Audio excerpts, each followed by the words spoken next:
Here are the 4 things that Gareth Southgate has to address going into the Denmark game and the rest of Euro 2024. In my opinion, if these 4 things are correctly addressed, Gareth Southgate has got a great chance of getting England to semis and final contention. I'm not massively gassed about France. I'm not massively gassed about Portugal. Germany, that's a different story, but we can meet them in the final if we come first out of the group. So I think this is a flat tournament. There's masses of opportunity for England, and the Serbia result was fantastic. Look at how Portugal laboured. Look at France. Look at the Dutch. It's not been easy for them. It was for Germany, of course. They were playing Scotland. But England, it was a great result. 1-0, clean sheet. Superb. But there are 4 things that I think Gareth Southgate has to address. Here are all of them. The first one is Phil Foden. Now, Phil Foden is a generational player. He is of such a caliber that he's trusted by Guardiola to play right wing, left wing, in the middle as well. And that has been levied at him in a kind of critical way by so many England fans. It's actually disgusting. I think there's a City bias in there somewhere. And I know you're going to maybe slag me off in the comments for saying that. But how can a player guide City to 4 Premier League titles in a row? Yes, there are points where he's coming in and off the bench when he was very young, but the amount of consistency he's shown in the last 4 years says that he is one of England's generational players. People are saying that Jude Bellingham's a better footballer than Phil Foden. It's absolutely criminal. I'm quite a balanced person, I think. Jude Bellingham, I think, has got the ability to be more effective in tournament football at the moment than Phil Foden. I think he knows when to arrive late in the box. I think he knows when to take his chances a little bit. I think he knows how to bully people. I think he's more of a tournament footballer, if that makes sense. Phil Foden is far more developed at the moment than Jude Bellingham. We've got far more of a record book. We know exactly what Phil Foden can do. His link-up play is world-class. His ability to drive with the ball is world-class. His finishing is world-class. And if Jude Bellingham had cut something back to him on the edge of the box in the second half against Serbia, we might have been seeing Phil Foden with a goal and everyone's happy. There were moments where he was coming inside. There were moments where he was linking up with Jude Bellingham. Jude Bellingham operated in the left and tried to bully the Serbian right back. And he did that, and some of the crosses weren't great, and we don't criticise Jude Bellingham. So the Foden debate is basically, do you believe in Gareth Southgate's ability to be progressive and forward-looking in an England side? Because, yes, Gordon's a fantastic winger. He has to cut inside too. He's got more pace than Phil Foden, of course, but you lose an element of control. Are we really talking about a winger who, yes, had a great season for Newcastle, but his numbers aren't anywhere near Phil Foden in terms of goals, and Phil Foden's playing against low blocks. Phil Foden's having to do things himself from the middle. If he's getting better numbers than Anthony Gordon, played left wing about 10, 15 times this season, and played right wing, and played in the middle, how are we even debating it? And it's actually a waste of my memory card storage. It's a waste of my brain cells, however many I've got left, to even debate Gordon versus Phil Foden to be starting this game. Obviously, Gordon can come off the bench. Obviously, Eze's an option. Look at Jared Bowen against Serbia. I'm not saying that if Phil Foden has another poor game against Denmark, then we have to just stick with him blindly. I'm not saying that. But Phil Foden, you have to trust him. Roy Keane said it on the coverage on ITV. You have to trust someone of the quality of Phil Foden. Not every player has 10 out of 10 games in the first game of a major tournament. You know, Paul Gascoigne had beautiful moments for England. Look at the goal against Scotland. Did every game in that tournament Paul Gascoigne get a 10 out of 10? No. So maybe I'm being a little bit too fair for some people's liking, but Phil Foden has to start against Denmark. We have to believe in not only the idea of merit, because Phil Foden is actually more than any other player in the England squad there on merit. He's the best English player on form going into the tournament. No question about it. Just won PFA Player of the Year. He just won the Premier League. I know Jude Bellingham won the Champions League. I think his form going into that was relatively lighter than it was when he started the campaign. He obviously was important in the Champions League final. These are small moments. Jude Bellingham had an unbelievable campaign for Real Madrid. He didn't influence football matches to the highest level like Phil Foden did. Look at the goal at the Bernabeu. Phil Foden's slightly ahead of Jude Bellingham at the moment in his progression. I'm not saying he needs to replace Bellingham's position, but I can see a world where they still link up and rotate and they do better things. We cannot get into a situation. People are talking about Phil Foden like it's Paul Scholes. It's actually Lampard, Gerrard. We're basically saying we can't play Lampard and Gerrard together in the middle. That's what we're saying. And I think we can if we really do gamble, or we at least, at the very minimum, keep Phil Foden in the starting 11, but still play him off the left.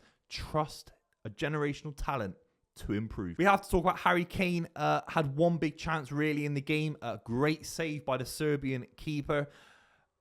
I'm gonna stick my head out there and say I don't think he had a bad game.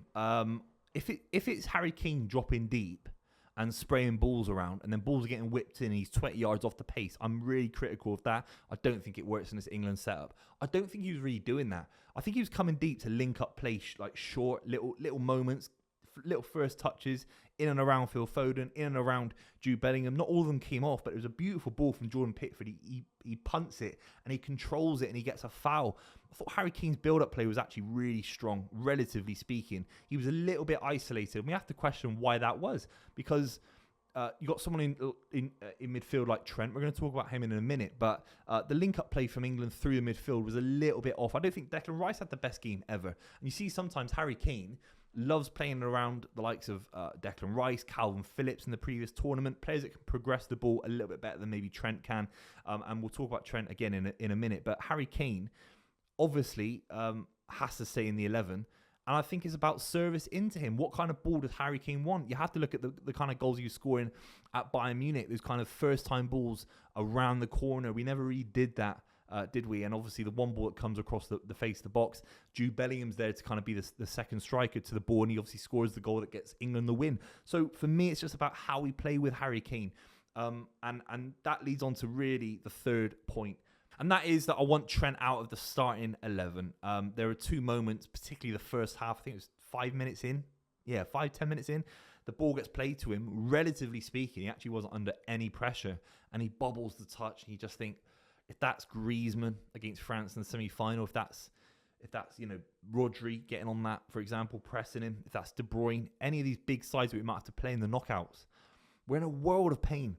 And I think the experiment worked, because I think there were a couple of moments where he smashed the ball. It was a beautiful array of passing when he did do it. And it got us up the pitch 60, 70 yards. And that was beautiful. It happened twice. Like, let's be completely real. And Roy Keane picked up on this on his punditry. It happened twice. Let's be completely real. You can't afford that to be so minimal in future games. You can't afford to have someone like that in a defensive midfielder role in modern football, where it is arguably the most important position. Look at Rodri at Man City. Look at Kroos at Real Madrid. Kroos at Germany. It's one of the most important positions in football. And we've got a right back there who can't play on the half turn. No crosses into the box in open play in the game. That alludes to the fact that this England side are not built for Trent to be popping into midfield. Maybe popping into midfield from right back if we play a back five with Kyle Walker as a centre back alongside Stones and Guehi.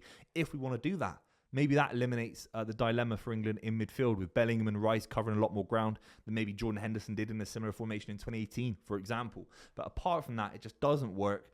And for me, I'm biased because I'm a huge Adam Wharton mega fan. And Adam Wharton is different to Kobbie Mainoo. I know Kobbie Mainoo came on in the game. I thought he was decent. But Kobbie Mainoo is looking to run into space, expand into space. He drives with the ball very, very well. Adam Wharton is almost boring. He's almost so simple. Keeps it simple, ticking it side to side. And we need that. We don't have enough of that. That's why someone like Capello trusted Gareth Barry. I know it went awry massively. It's probably a bad example. But someone like Capello and Mancini, two tactical geniuses in their own right. Maybe not with England or necessarily Man City all the time. But these guys loved Gareth Barry. Why? Because he was just a metronome in midfield. It's probably a bad example. Someone like Pirlo, someone like these kind of midfielders, we don't have that in the side at the moment. I think Rice improves with Wharton. I think Bellingham improves with Wharton. I think Phil Foden improves. And also Harry Kane, because higher possession equals more opportunities to whip it in the box. And that means we score more goals with Harry Kane. It's simple. And 3, the substitutes that I want to see have more of an impact for England. We have to talk about Jared Bowen. There was a ball when he came on. It's about a minute into him coming on. He gets it on his right foot, and you think, if Saka's very left foot sort of predominantly based, and he's a world-class winger in my opinion, what's Jared Bowen going to do on his weak foot? And it was almost as good as Saka. It was crazy. His right foot is fantastic. His pace, how much he cares in terms of his passion. It's a big moment for him. I think it was a big moment for English football. It's someone that's kind of progressed through the English football pyramid. Played at Hull City in the Championship and has gone all the way to the top of the football, playing in European finals for West Ham. I think he's due a big move, by the way, if he has a good tournament. He's someone that I think could influence the game if England are struggling against Denmark. Couple of players that I want to see. I've talked about Adam Wharton. There's a world, unfortunately, where my prediction is wrong. I think Southgate doesn't start him. So I think ultimately Adam Wharton coming off the bench would be nice if he doesn't start. Eze is another one as well. I want to see his trickery at this level. I think Denmark's a great opportunity, particularly if we're lucky enough to be potentially winning in 70, 80 minutes. You've got some opportunities there just to see a few more players. And so by game 3, you've seen 3, 4, 5, 6 players all rotated into the squad, and it allows for fresh legs as well. What about the 2 strikers, Ollie Watkins, Ivan Toney? In the final 5-10 minutes, Harry Kane looked leggy. If we're lucky enough again to be in a winning position, why not bring in Ollie Watkins? Why not bring in Ivan Toney and see what they can do? I think it's important squad rotation, particularly those 2 strikers who will be chomping at the bit to play, and they're not going to get any minutes if Harry Kane is trusted to play 90 minutes all the time. That would be a concern for me. And then the final one is Anthony Gordon. Didn't really see enough of Anthony Gordon in the game, did we? Against Serbia. It would have been great to see, obviously, more of him and have more of an influence. But he's a fantastic winger. I think will be trusted later on in the tournament. Let me know what you think in the comments down below. Leave your score predictions for Denmark versus England. Obviously, I'll be reacting to the game on this channel, so subscribe and you'll be seeing more of that content. I'll see you very, very soon.